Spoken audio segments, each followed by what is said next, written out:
What would it take to transform your life? To transform Kurdistan? To transform the world? I'm Lina Kay, and I empower people to transform their life and maximize their potential so that they can achieve what they want. Today, I'm going to share with you 3 tips that I use to transform any area of my life. It's what my friend, my family, my clients use to transform their health, relationships, business, finance, and anything else. I will also share with you why it is relevant in Kurdistan today. But first, I want to tell you a story about a little Kurdish boy. He was a refugee, born in Arbil. The doctors told his mother that he had died in her belly and that he would be stillborn. His mother gave hers. The doctors announced him dead and walked out of the room. A nurse came in, slapped him a few times, and he started to cry. A few years later, when Saddam was bombing the Kurds with chemical warfare, the little boy's family decided to flee to Europe. They went horseback through mountains. They were smuggled into Iran and eventually ended up in London as refugees of war. He went to school, college, university, and by that time his family were working class and weren't the wealthiest, so he got a part-time job while he was in university, because London is one of the most expensive cities in the world to live in. The company he was working for saw leadership skills in him. They offered him money to leave university. He did. He managed 10 gambling establishments in London, and he done that several years before he moved on to business banking, and again, they saw leadership skills, and they promoted him to be team leader.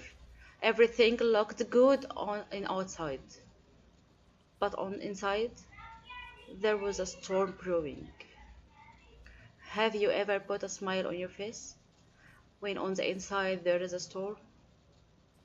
Turbulent relationships with his family led him to be thrown out, and he found himself depressed, with a brain tumor, suffering from anxiety, living in a homeless hostel, and highly medicated by doctors. And in his mid-20s, he had a breakdown. He went from corporate leadership to living on benefits. He hated his life, he hated his situation, he was in pain, and he wanted to change it so badly, but things seemed to go from bad to worse. Every time he took a step forward, something happened to take him 2 steps back. He was spiraling into darkness and addiction. Then one day, he discovered a video on YouTube that changed his life forever.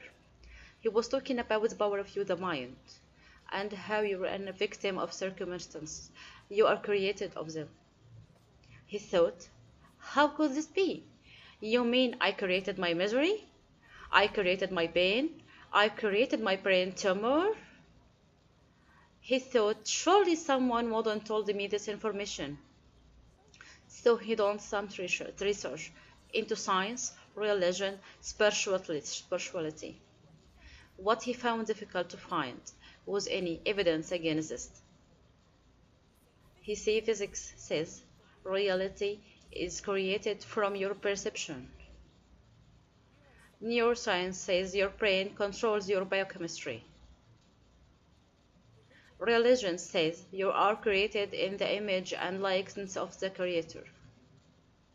And spirituality says the life doesn't happen to you, it happens from you. He liked the idea. He thought, if I created my own hardship, maybe I can uncreate them. Against the advice of the doctors, he decided to come off the medication, and he started to self-heal. What does this mean? It means he was able to create better results in his biochemistry using his mind than the medication drugs. He got better. He repaired the relationships with his family. He replaced his television with books. and he improved his relationship with money. See, no one told him the most powerful knowledge that helped him change his life. Not the education system, not religion, not the government, and nobody around him. And now he discovered the powerful truth he wanted to share with everyone he could. He trained and coached, and he helped other people to develop who they are so they can achieve what they want.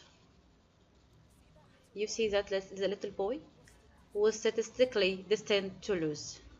Statistically, as a refugee, statistically, as someone who suffered from depression and countless other illnesses, statistically, as someone on the benefits system. He decided to try to change his life, and on the only way he found out he could do that was by changing the way he thinks. Now everything in the story is true, except for one factor. The little boy was actually a little girl, and that little girl was me.